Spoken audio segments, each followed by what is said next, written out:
प्रधानाचार्य महोदय, सभी शिक्षकगण और हमारे प्यारे छात्र छात्रों, आप सबको हार्दिक नमस्कार। यह एक बहुत खास दिन है और इस दिन का मुझे बेसब्री से इंतजार है। और यह दिन जो है प्रत्येक वर्ष हमारा स्कूल इस दिन को सेलिब्रेट करता है।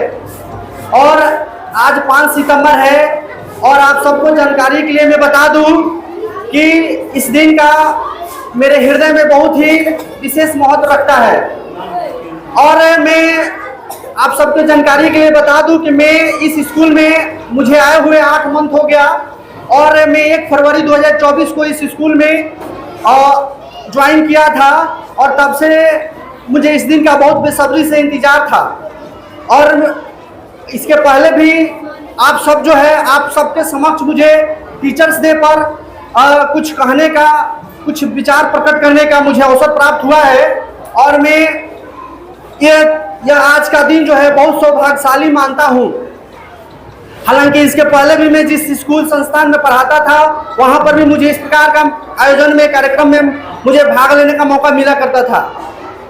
और सबसे पहले मैं उन सभी छात्र छात्रों और आयोजकों को इतना प्यारा आयोजन करने के लिए दिल के गहराई से उनको धन्यवाद देना चाहूँगा कि उन्होंने इस प्रकार की व्यवस्थाएं की। और हमें यकीन है कि आप सबको शिक्षक दिवस का इतिहास पता होगा और यह 5 सितंबर को ही क्यों मनाया जाता है। आप सबके जानकारी के लिए मैं बता दूं कि 5 सितंबर, हालांकि पूरा विश्व में 5 अक्टूबर को, ध्यान देंगे, पूरा विश्व में 5 अक्टूबर को शिक्षक दिवस मनाया जाता है, लेकिन भारत में 5 सितंबर को यानी कि 1 मंथ पूर्व हमारे देश में शिक्षक दिवस के रूप में मनाया जाता है।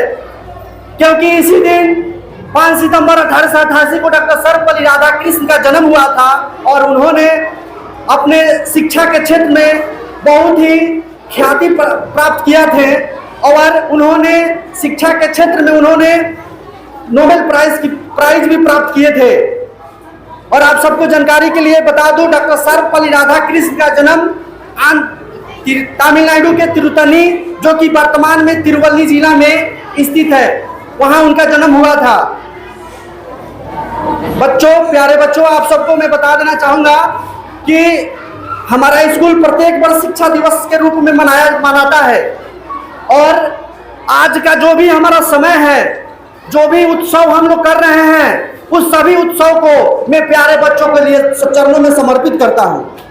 और मैं आप सबसे मैं कहना चाहूंगा कि आप सब जो है, हम सब टीचर को इतना प्यार देने के लिए आप सबको दिल के गहराई से धन्यवाद देना चाहूंगा। और जो है, मुझे यकीन है, मुझे पूर्ण यकीन है कि आप सब जो है इतना प्यारा कार्यक्रम आयोजित करते हैं और आप अपने टीचर को सम्मान देते हैं। और मैं इस बात की आप लोग इस बात की विचार करते हैं कि किस तरह से एक बच्चा अपने माँ बाप को देखभाल करता है। और बच्चों, प्यारे बच्चों, आप लोग से साथ में मैं यह कदापि मना नहीं करूंगा। कभी कभी आप लोग के समक्ष में कभी कभी सख्त हो जाता हूं, क्योंकि आप सब जो है, अगर आपको लोग के समक्ष अगर हम सख्त नहीं होंगे तो प्यारे बच्चों आप जो है मार्ग से भटक जाएंगे। इसलिए आप लोग के समक्ष में हम चाहे हमारे सारे टीचर सख्ती से आप लोग के समक्ष पेश आते हैं, इसका अपने दिल पर कोई नहीं ले लेंगे। क्योंकि स्कूल जो है सफलता का पहला नींव है, पहला कदम है, जो कि आपको भविष्य में सफलता का बहुत बड़ा ये अवसर मिलता है कि आप जो है आप अपने भविष्य में बहुत अच्छा सफलता प्राप्त करें, बहुत बड़ा सफलता प्राप्त करें। यही हम सभी टीचर्स की मतलब इच्छा रहती है, हमारा यह संकल्प रहता है। प्यारे बच्चों, हमें यह बात बताते हुए अत्यंत खुशी हो रही है, अत्यंत हर्ष हो रहा है कि हमारा विद्यालय में कबड्डी इस साल, क्रिकेट प्रतियोगिता, कबड्डी प्रतियोगिता, क्विज प्रतियोगिता, ये सब प्रतियोगिता में हमारे बहुत सारे छात्र छात्रा यानी विजयी टीम बहुत अच्छा परफॉर्मेंस किए हैं और उन सभी परफॉर्मेंस करने वाले विजयी टॉप 10 विद्यार्थियों को पुरस्कार देकर सम्मानित किया गया है। यह हमारे लिए, हम सब टीचर के लिए बहुत ही गर्व की बात है और हम उम्मीद करते हैं कि आप सब बच्चे जो है अपने समय, अपना कीमती समय अभ्यास और इस प्रकार का अध्ययन में बिता रहे हैं, उनके लिए मैं सैल्यूट करता हूं। उन बच्चों को दिल के गहराई से धन्यवाद देना चाहता हूं जो अभी क्यूज प्रतियोगिता में बहुत अच्छा नंबर लाए हैं, कबड्डी प्रतियोगिता में बहुत अच्छा नंबर लाए हैं और क्रिकेट प्रतियोगिता में बहुत अच्छा नंबर लाए हैं। इसलिए मैं आप सबको यह बात कहना चाहूंगा कि आप सब जो है हिम्मत मत हारिए। जिन लोगों का अच्छा परफॉर्मेंस नहीं हो पा रहा है उनको चिंता करने की कोई बात नहीं है, वो प्रयास करें और एक दिन आप भी मुकाम हासिल कर सकते हैं। और मैं आपसे कहना चाहूंगा प्यारे बच्चों, आप सब जो है, आप लोग के बदौलत हम लोग जो है, आप लोग को देखकर ही हम सभी जो है अपना 100% देते हैं ताकि आप सब अपने जीवन में अधिक से अधिक ऊंचाई तक जाएं। और मैं आपको ये बात कहना चाहूंगा, पढ़ाई आपकी प्राथमिकता होनी चाहिए, पढ़ाई आपकी प्राथमिकता होनी चाहिए, लेकिन पढ़ाई से भी अलग आपको अलग काम भी करना चाहिए, जैसे खेल, संगीत, कला, नाट्य, पेंटिंग, इस सब में भी आपको अभ्यास करना चाहिए, इस सब में भी आपको भाग लेना चाहिए और इस सब में भी अपना करियर बनाना चाहिए। और मेरे प्यारे बच्चों, आप सबसे बता देना चाहूंगा कि कभी भी सफलता प्राप्ति के लिए 3 चीज बहुत ही जरूरी चीज है, वो है कर्म, चिंतन और प्रार्थना। कर्म जो है, आपको कर्म करना है और कर्म क्या है, आपका पढ़ाई कर्म है। इसलिए मैं आप सबसे रिक्वेस्ट करूंगा कि आप अपना कर्म के प्रति एकदम निष्ठावान रहिए और कर्म के प्रति कर्म परायणता नहीं होना है, कर्म के प्रति एकदम निष्ठा से, एकदम हौसला से, जुनून से आगे बढ़िए काम करते हुए। और उसके बाद आता है चिंतन कीजिए।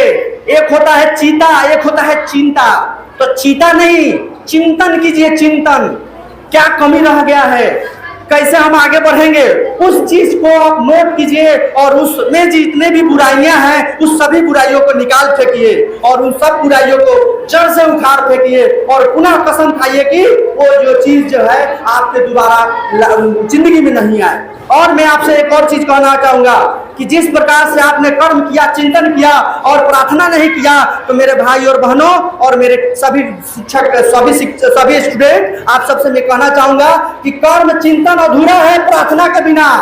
इसीलिए आप सबसे मैं कहूंगा कि प्रार्थना भी जरूरी है। रोज सुबह उठिए, पहले अपना मम्मी पापा को प्रणाम कीजिए, उसके बाद देवता को प्रणाम कीजिए और तब क्लास में आइए। तो प्रार्थना जब आपके साथ में रहेगा तो आप जानते हैं सब शक्तिमान ईश्वर जिनकी एक कल्पना से, जिनकी पलक झपकते ही पूरा संसार का ये सृजन किए हैं, वो अगर आपके साथ है तो आपको कोई रोक नहीं सकता है। नूर हक सब में इलाही को बुझा सकता है कौन, जिनमें हामी हो खुदा उसे मिटा सकता है कौन। तो भाइयों बहनों और मेरे प्यारे छात्र छात्रों, आप सबसे मैं यही रिक्वेस्ट करूंगा कि कर्म कीजिए, चिंतन कीजिए और प्रार्थना कीजिए और साथ ही साधारण छोटे छोटे बातों को सीखिए। अगर आपके अंदर छोटा सा घाव हो जाता है तो आपको किस प्रकार से पीड़ा पहुंचाता है यह आप खुद ब खुद जानते हैं। इसलिए छोटे चीजों को छोटे छोटे बातों से सीखिए, छोटे बातों को आप इग्नोर करना मत सीखिए। अगर आप छोटे छोटे चीज को इग्नोर करेंगे तो एक दिन आप जो है बहुत बड़ा सफलता को अपने हाथ से खो देंगे। आपको एक भी चीज बताते हैं, एक चींटी चींटी लोग हम लोग सोचते हैं कि चींटी है, उसको तो हमको चल के मुआ देंगे, अरे वो मान लो मिसल जाएगा, चींटी क्या कर सकती है। लेकिन आपको पता नहीं है कि एक चींटी जो है पूरे हाथी को, इतना विशाल हाथी को मार सकती है, उसमें ये समर्थ है। समझ गया? तो इसीलिए कभी भी छोटा चीज नहीं होना चाहिए। आपको छोटा साधारण चीज साधारण नहीं देखना है। आपको जानकारी के लिए बता दे कि जेम्स वाट ने उसका स्वभाव था, वो निकम्मा था, निर्लज्जा था। वो अपने घर में बैठा करता था और साधारण साधारण चीज पर फोकस करता था और हमेशा वो साधारण चीज ही देखता था। उसको कोई काम ध्यान नहीं था। वो उसका स्वभाव ही बन गया था कि वो साधारण रहे और इस प्रकार से वो बैठकर अपने घर में जैसे खाना बनता है उस चीज को वो देखता था। जेम्स वाट जो है अपने घर में जो खाना बनता था उसको देखता था। क्या खाना बनते सब लोग नहीं देखता है? क्या सभी लोग देखता है? लेकिन भाइयों और मेरे प्यारे छात्र छात्रों, आप ध्यान रखेंगे, जो जेम्स वाट ने देखा था वो कोई नहीं देखा। उन्होंने देखा कि उसकी चाची जो है बना रही थी, भात बना रही थी। अब क्या हुआ कि भात का जो भाप था पलट दे रहा था टीन उसका ढक्कन को। तभी क्या हुआ, उसको इस बात को पकड़ लिया कि एक भाप में इतनी शक्ति होती है कि एक ढक्कन को हटा देता है। एक केतली में रखा गया उसका ढक्कन उसको फेंक देता है, एक डेगची में रखा उसको ढक्कन को भाप उठाकर फेंक देता है। तो भाप में जब इतनी शक्ति है, इतनी समर्थ है, तो भाप जो है उसी से प्रभाव से आकर जॉर्ज स्टीफंस ने रेलवे इंजन को बना दिया। तो बताइए, क्या स्टीफन से पहले, क्या जेम्स वाट के पहले कोई नहीं देखा था खाना बनाते हुए? सब लोग देखे थे खाना बनाते हुए, लेकिन जो जेम्स वाट ने देखा वो कोई नहीं देखा। वो साधारण चीज ही है। जो लोग इग्नोर करते हैं साधारण चीज, उन लोगों को मैं कह देना चाहता हूँ, साधारण चीज को इग्नोर मत कीजिए। अगर आपको ज्ञान छोटा सा बच्चा से मिल रहा है तो उससे सीखिए। ये मत कभी सोचिए कि हम क्या होगा, हम छोटा बच्चा से सीख जाएंगे तो मेरा क्या होगा, मेरा इज्जत चला जाएगा। अगर ये आपके मानसिकता है तो आप कोई काम नहीं कर सकते हैं, आगे नहीं बढ़ सकते हैं। और एक चीज और आपको बता देना चाहता हूं, डाकू, आप वाल्मीकि डाकू के नाम सुने होंगे। पहले वाल्मीकि डाकू थे, उन्होंने ऋषियों को बंधक बना लिया था। आप सब ध्यान देंगे, वाल्मीकि डाकू ने ऋषियों को बंधक बना लिया था और उनको मारना चाहा, उनको लूटपाट कर रहा था। तो ऋषि लोग बोले कि क्या बाबू, आप मेरे को एक बात बताओ, तुम मेरे को मार रहे हो तो जो पाप करता है वही भुगता है। बस साधारण सा बात कहें कि जो पाप करता है वह भुगता है, वही भुगतना पड़ता है, उसी को भुगतना पड़ता है। तो उस बात को लग गया, साधारण सी बात है। तो वो डाकू को विश्वास नहीं हुआ और वो अपने घर में गया और घर में जाने के पश्चात अपने माता बहन, अपने सभी रिश्तेदार से पूछा कि क्या हम जो पाप कर रहे हैं, हम जो काम कर रहे हैं, इसका भुगतान आप सब भुगतिएगा? तो वो बोल रहे हैं, डाकू क्या, घर वाले बोल रहे हैं कि नहीं, हम सब नहीं भुगतेंगे, जो करेगा वही भरेगा। अब उसको इस बात को लग गया। अब वहीं से वो क्या किया, उन ऋषियों को छोड़ दिया और वहां से उनको विशाल परिवर्तन हुआ और वो चल के बाद में वाल्मीकि ऋषि हो गए और बहुत अच्छा अपने जीवन उनका संवर गया।